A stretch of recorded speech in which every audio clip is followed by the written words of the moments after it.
say, do you remember old Colonel Fazak? Spiffing fellow he is, but I'm not even sure you've met him. Colonel Fazakerly Butterworth toast. Mortno Castle complete with a ghost. Yes, yes. But someone or other forgot to declare to Colonel Fazak that the spectre was there.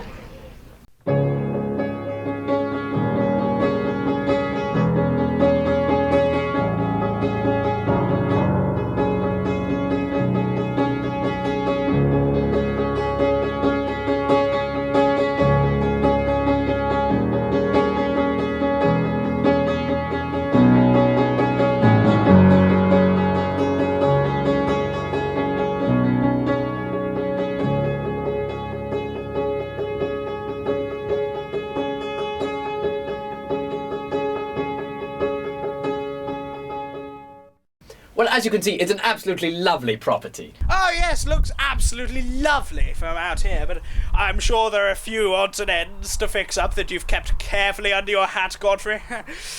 I'm not sure why you want to give the place up, really. Oh, well, you know how it is, old bean. Gertie and me, we just wanted a bit of peace and quiet, so we're moving to a country cottage with roses round the door, next to a church. No, I'm afraid I don't know how it is, but I'll take your word for it, old bean. Personally, I wouldn't want a vicar looking down my back all the time. When you get older, Charles, you'll find it strangely comforting.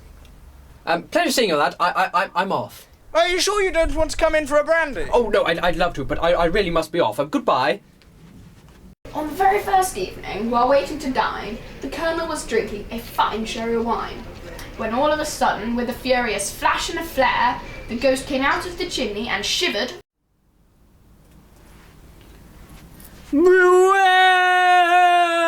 Colonel Fazakerly held up his glass and said, My dear fellow, that's really first class. I just can't conceive how you do it at all. I imagine you're going to a fancy dress ball.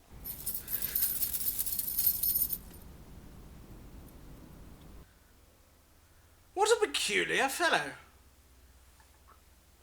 Big Ben is so fascinating, really. So have you seen the latest Gilbert & Sullivan? It's amazing. You have to see it. It's truly, just brilliant. I mean, really. And have you checked out the latest fashions in London as well? They're so gorgeous. Dresses, and long sleeves, you know. I mean, it just lights up in the evening. Haven't you seen it? And the river. Oh, it looks so good to swim in, really. I do believe. Have you heard the Scottish have created a new sport? They call it golf. Don't think it'll quite catch on. The new fashion, honestly, everybody should have a clock these days. They are wonderful. You can get them in different sizes. I have mine's brown, honestly. I love it. My friend has a green one. Although that's a bit tacky. But never mind. Everybody, quiet.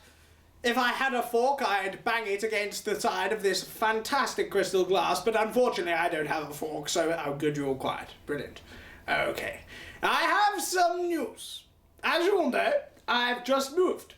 And the fantastic thing is, my house is haunted. Ha!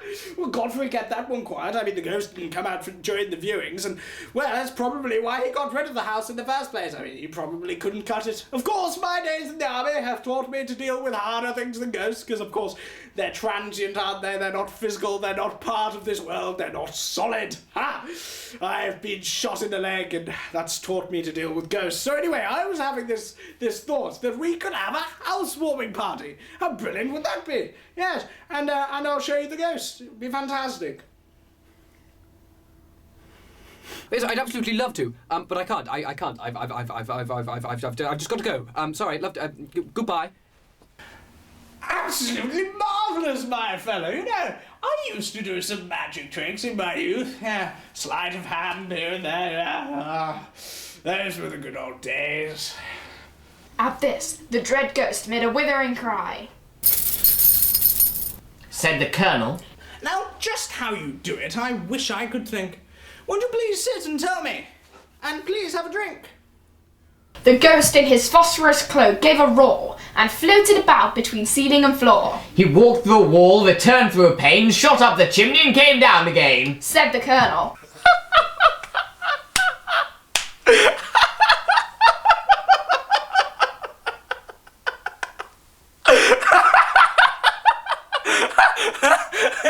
With laughter, I'm feeling quite weak.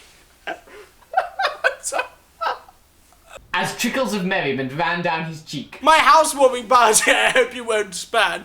Please, say you'll come and you'll give us a turn. At this, the poor spectre, quite out of his wits, proceeded to shake himself almost to bits. He rattled his chains, and he clattered his bones, and he filled the whole castle with mumbles and moans. But Colonel Fazakerly, just as before, was simply delighted and called out, Encore!